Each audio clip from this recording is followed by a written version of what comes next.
Hello guys, welcome back to my channel. आज का हमारा जो टॉपिक है वो है रिसोर्स एंड डेवलपमेंट। ये क्लास 10th का की ज्योग्राफी का चैप्टर 1 है। ठीक है, तो हमें इसमें पढ़ना है कि रिसोर्स क्या होता है एंड हम उसका क्यों डेवलपमेंट करते हैं, हमारे लिए क्यों ज़रूरी है।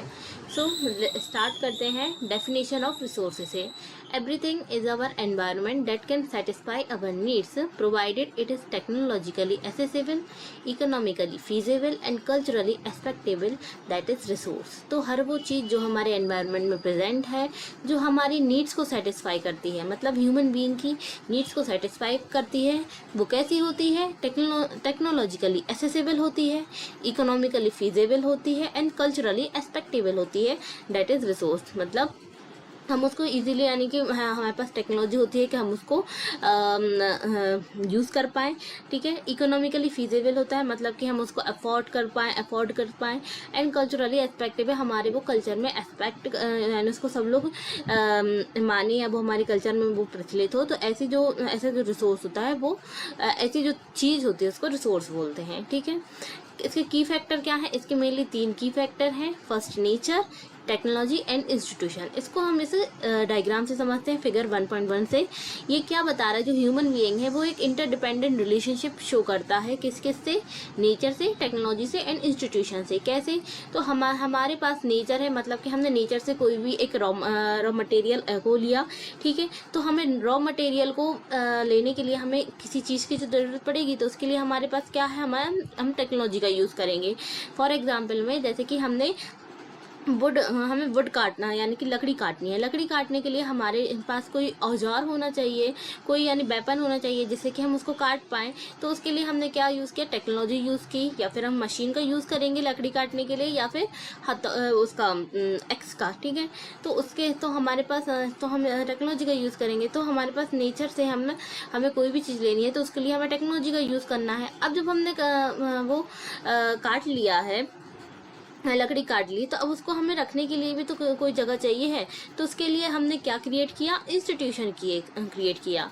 तो इसी टाइप से क्या है, ये जो तीनों फैक्टर हैं ये एक दूसरे से इंटरडिपेंडेंट हैं, मतलब एक दूसरे पर निर्भर है। नेचर जो है वो टेक्नोलॉजी पर डिपेंड है, और टेक्नोलॉजी और नेचर जो मिलके इंस्टीट्यूशन पर डिपेंड है। ठीक है, then comes to next slide, that is our resources free gift of nature।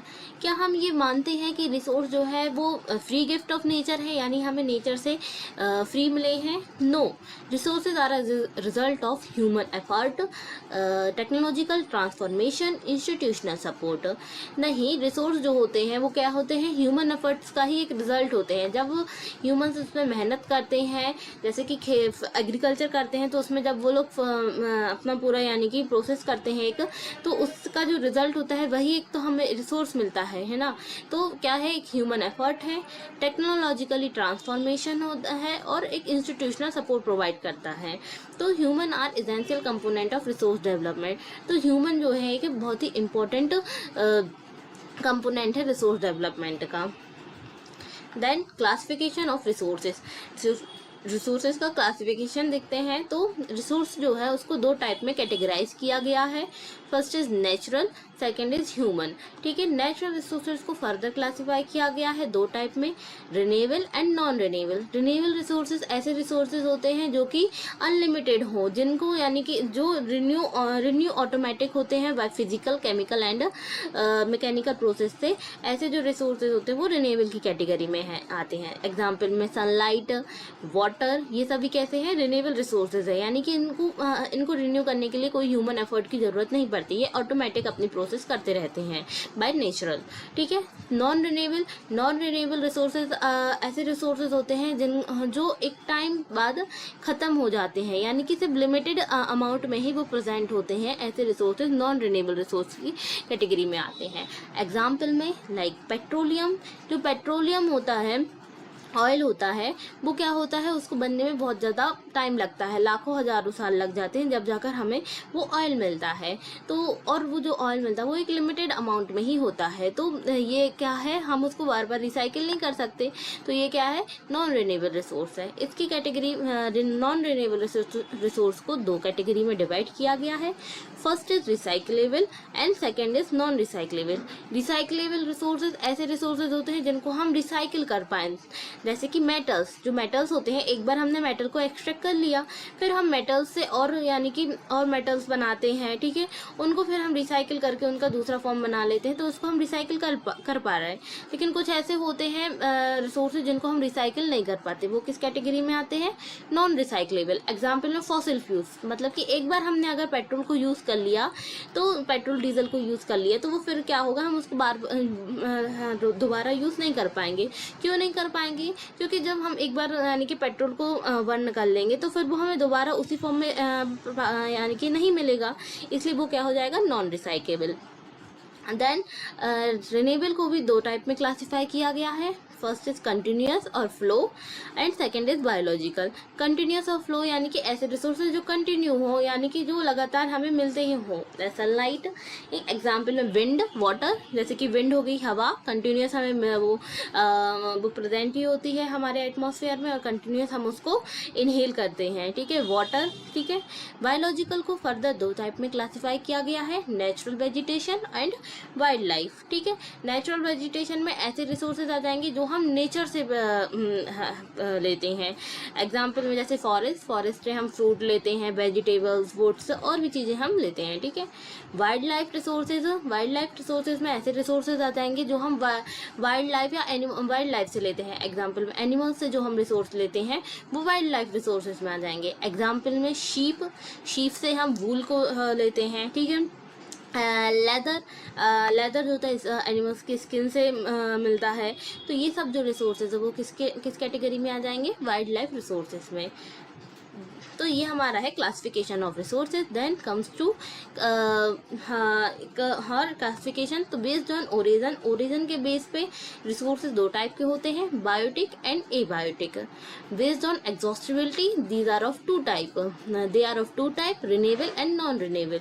Based on ownership they are of four type. First is individual, second is community, third is national and fourth is international. Based on status of development, these are three types: potential, developed stock and reserve. First पढ़ते हैं on the basis of origin के basis पे दो type के resources बताए थे, biotic and abiotic. Biotic resource क्या होते हैं, तो resources obtain from the biosphere, they are living और वंस लिविंग, ठीक है। तो ऐसे रिसोर्सेज जो हमें बायोस्फीयर में मिलते हैं और उनमें क्या होती है, लाइफ होती है।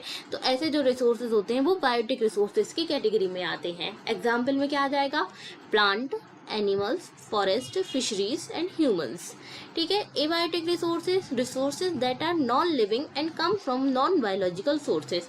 ऐसे रिसोर्सेज जो कि नॉन लिविंग हो, जिनमें लाइफ नहीं होती और नॉन बायोलॉजिकल सोर्सेज से आते हैं।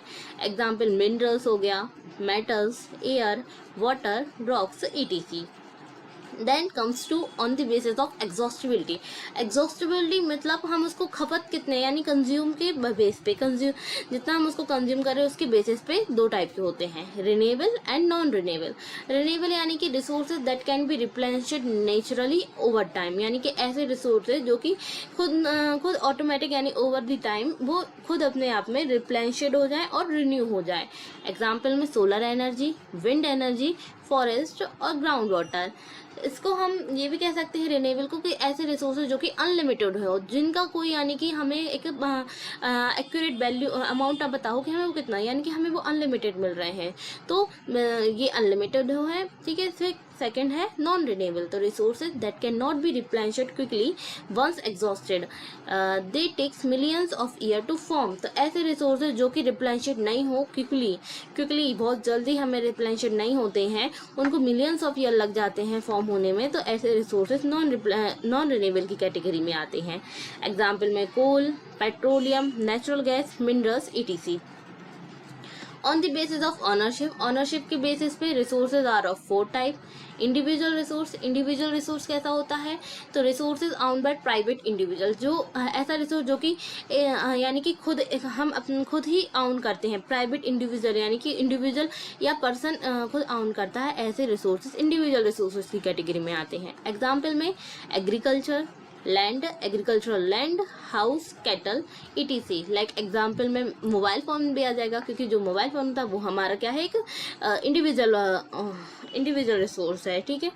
कम्युनिटी, कम्युनिटी रिसोर्स, तो resources accessible to all member of a community, ऐसा रिसोर्स है जो एक कम्युनिटी होल्ड करके रखे, कम्युनिटी मतलब ग्रुप ऑफ पीपल होल्ड करके रखें, तो ऐसा रिसोर्स जो होता है वो कम्युनिटी रिसोर्स के अंदर में आता है। लाइक जैसे ग्रेजिंग ग्राउंड, ग्रेजिंग यानी ग्राउंड मतलब जहाँ पे गाय भैंस जो होते हैं वो चरने जाती हैं। ब्लीच पॉन्ड्स, गाँव का तालाब। Public parks, burial land, like जो मरघटा होते हैं वो, तो ये सब क्या किसके एग्जाम्पल है, कम्युनिटी में, क्योंकि यहाँ पे किसी एक पर्सन का अधिकार नहीं होता, इसमें पूरा एक कम्युनिटी का, एक पर्टिकुलर जो ग्रुप होता है या कम्युनिटी होती है उसका अधिकार होता है।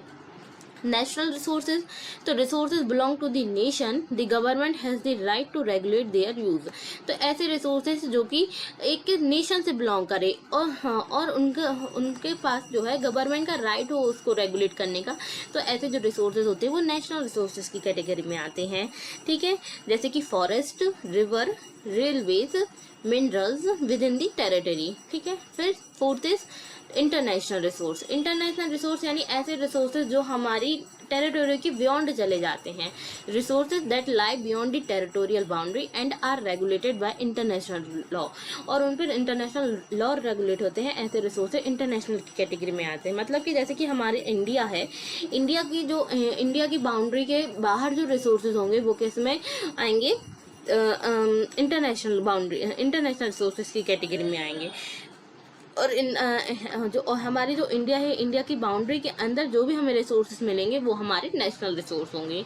इंटरनेशनल रिसोर्सेज के एग्जांपल क्या है, open ocean resources, marine life in international water and Antarctica. ठीक है। Then comes to on the basis of status of development. Status of development के बेस पे they are of 3 types: potential resource, developed stock and reserves.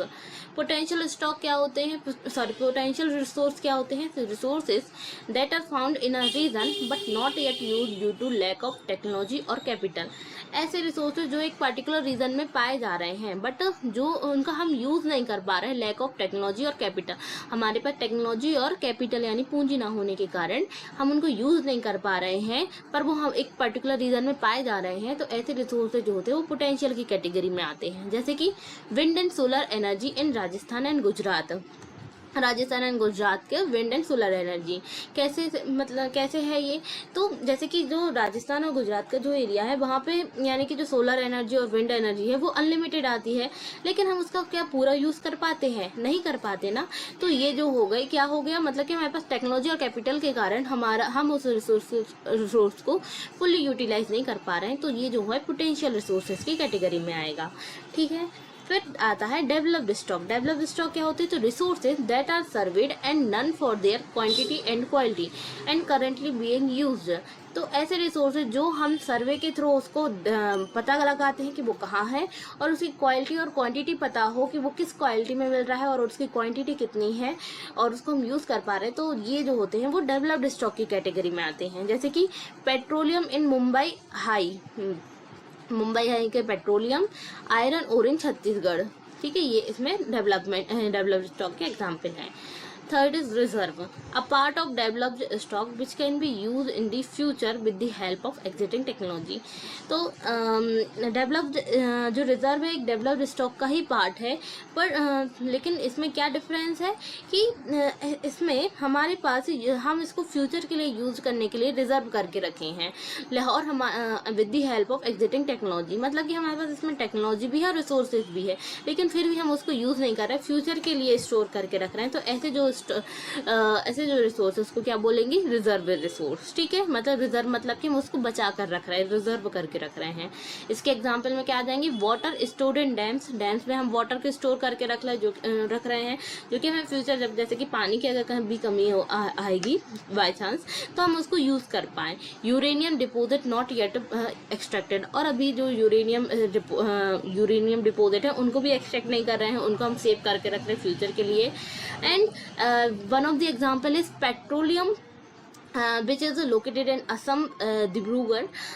तो वो भी एक example है जहाँ पे हम पेट्रोलियम की वो वहाँ पे माइन है पर हम उसको यूज़ नहीं करते, उसको भी हम क्या फ्यूचर के लिए रिजर्व करके रखे हुए हैं। तो this is all about the resource and classification of resources. In this video we are bind up this topic, and in next video I will discuss about development of resources issues. Okay, thank you. If you like this video, please like, share and subscribe my channel. Thank you.